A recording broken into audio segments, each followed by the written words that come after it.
और जय भीम की गूंज। ये तस्वीरें दिल्ली के सिरी फोर्ट ऑडिटोरियम से आई हैं। दिल्ली में बुधवार को मान्यवर कांशीराम साहिब की जयंती पर आजाद समाज पार्टी ने अपना तीसरा स्थापना दिवस मनाया।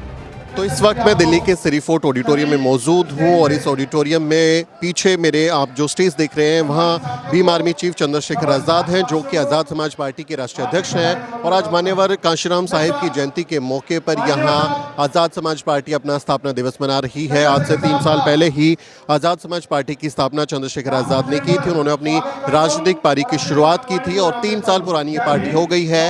मान्यवर कांशीराम साहिब की जयंती के मौके पर आज आज़ाद समाज पार्टी इस खास दिन को प्रथम राष्ट्रीय अधिवेशन के तौर पर भी मना रही है, जिसमें आज़ाद समाज पार्टी के 3 साल के जो कामकाज है उस पर मंथन हो रहा है और भविष्य में क्या रणनीतियां होंगी उस पर भी विमर्श किया जा रहा है। स्टेज पर आप देख सकते हैं कि भीम आर्मी चीफ चंद्रशेखर आज़ाद के अलावा जो भीम आर्मी भारत एकता मिशन है उसके राष्ट्रीय अध्यक्ष जो हैं विनय रतन सिंह और आसपास के राज्यों के जितने भी अध्यक्ष हैं, कार्यकर्ता हैं, वो लोग मौजूद हैं।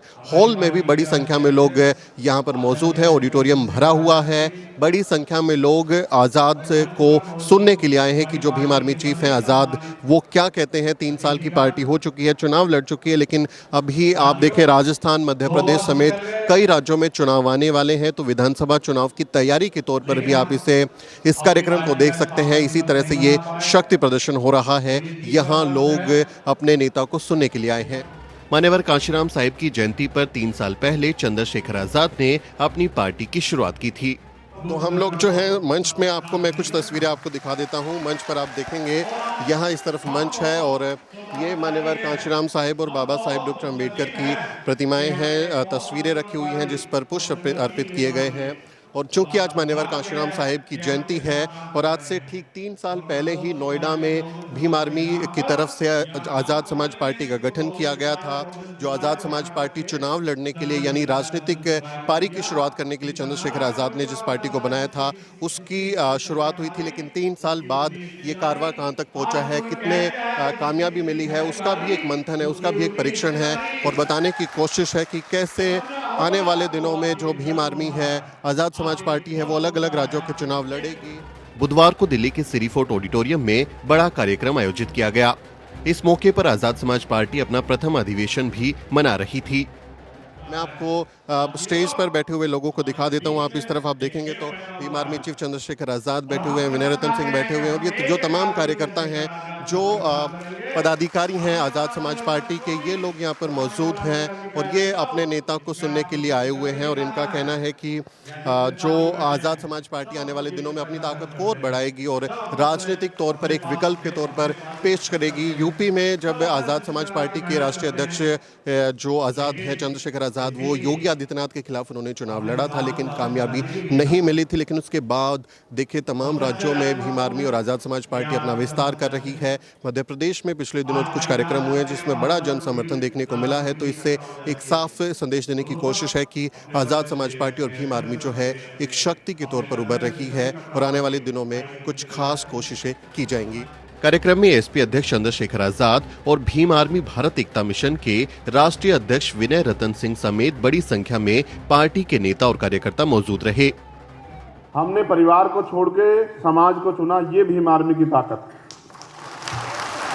जो लोग जानना चाहते हैं कि भीम आर्मी इतने कम समय में दुनिया के पटल पे कैसे कामयाब हुई, उनका नाम टाइम्स मैगजीन में उनके वर्कर का क्यों आता, उनके कार्यकर्ता का, उनको मेरा ये जवाब कि भीम आर्मी के लोग दिमाग का तो काम लेते हैं लेकिन अपना दिल निकाल के समाज के लिए तैयार हैं, अपना दिल तक निकाल रखने के लिए। और उसी ताकत की वजह से आज प्राइमरी स्कूल के हेडमास्टर का बेटा दिल्ली में खड़े होकर अपने महापुरुषों के आंदोलन को आगे बढ़ाने के लिए काम कर रहा है। अगर ये त्याग इस आंदोलन में ना हो तो बहुत सारी दुकानें और संगठन बहुत सारे लोगों ने चला रखे हैं देश में, आज तक उनको जिले में पहचान नहीं मिल पाई। इसलिए मैं भीम आर्मी आज़ाद समाज पार्टी के कार्यकर्ताओं का धन्यवाद देता हूं और उनको कैडर देने वाले हमारे मिशन 78 के तमाम सीनियर लोगों का बहुत बहुत दिल से धन्यवाद करता हूं, क्योंकि उन्होंने हमारी ताकत को रास्ता देने का काम किया। आज़ाद समाज पार्टी के कार्यकर्ताओं में अगर न्यायिक चरित्र नहीं है तो मुझे महसूस होता है कि ऐसे पार्टी के स्थापित होने का कोई कारण इस देश के अंदर नहीं होना चाहिए, बिल्कुल नहीं होना चाहिए।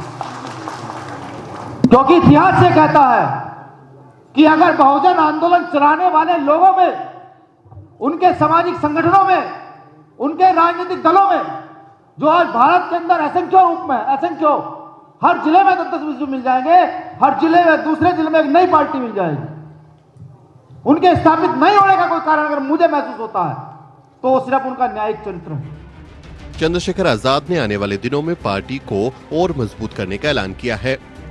जब मैंने शुरू किया और आज में बहुत कुछ सीखने को मिला है। धीरे धीरे आगे बढ़ना है, विचारधारा से कभी समझौता नहीं हो सकता, इसलिए तो कई परेशानियों का सामना करना पड़ रहा है। समाज आर्थिक रूप से बड़ा कमज़ोर है, सरकार के लोग झूठे मुकदमे लगाते हैं, कार्यकर्ताओं को परेशान करते हैं, कार्यकर्ताओं को डराने धमकाने काम, उनका भी सामना करना है। और सरकार ने जो झूठ फैला के लोगों को वोट बरगलाने काम किया उसका भी, और सरकार जो झूठ फैलाती है स्पेशली भीम आर्मी आज़ाद समाज पार्टी के प्रति, धर्म के नाम पे, मजहब के नाम पे, उसका भी सामना करना। इन सब चीज़ों का सामना करना सीख रहे हैं, संगठन बनाना सीख रहे हैं, संगठन को सक्रिय काम करवाना सीख रहे हैं। अब तैयारी नगर पंचायत की उत्तर प्रदेश में, मध्य प्रदेश, राजस्थान, छत्तीसगढ़ में विधानसभा चुनाव लड़ना है, तेलंगाना, कर्नाटक में चुनाव, वहाँ भी संगठन है, वहाँ भी कोशिश कर रहे हैं।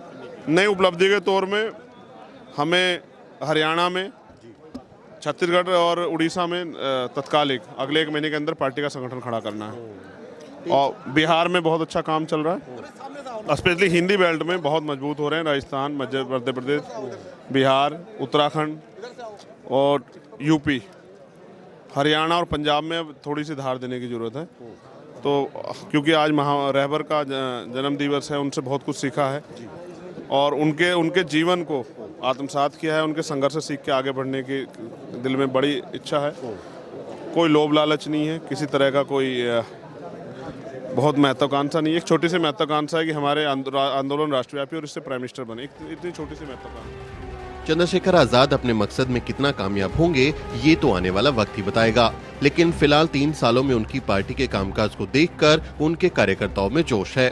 इस बारे में आप क्या सोचते हैं, कमेंट करके जरूर लिखें और हमारे चैनल को भी जरूर सब्सक्राइब करें। दिल्ली से सुमित चौहान और मोहित कुमार की रिपोर्ट।